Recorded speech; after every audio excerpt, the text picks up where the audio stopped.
The detection of atrial fibrillation in TIA patients using prolonged cardiac monitoring is crucial for initiating effective secondary prevention using oral anticoagulation. However, the choice of the best prolonged cardiac monitoring method is unclear.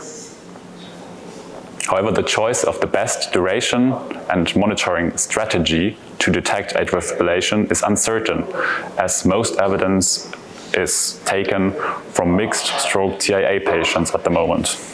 The ODEA-TIA trial is a multicenter investigator-initiated, randomized, open-label, blinded endpoint assessment trial designed to compare 3 ECG monitoring strategies for detecting atrial fibrillation in patients aged 50 years or older who experienced a transient ischemic attack within 28 days before randomization and had no prior diagnosis of atrial fibrillation.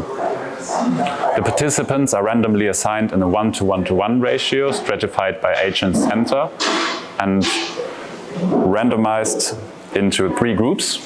First, a non-invasive 24-hour Holter monitoring. Second, a non-invasive 28-day Holter monitoring.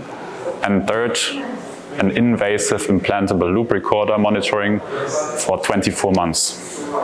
The primary endpoint is the rate of newly detected atrial fibrillation at 6 months.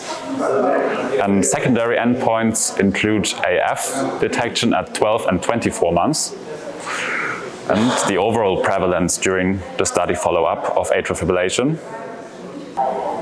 Exploratory analyses include clinical outcomes, initiation of anticoagulation, device adherence, and performance parameters, and also exploratory analyses of AF burden.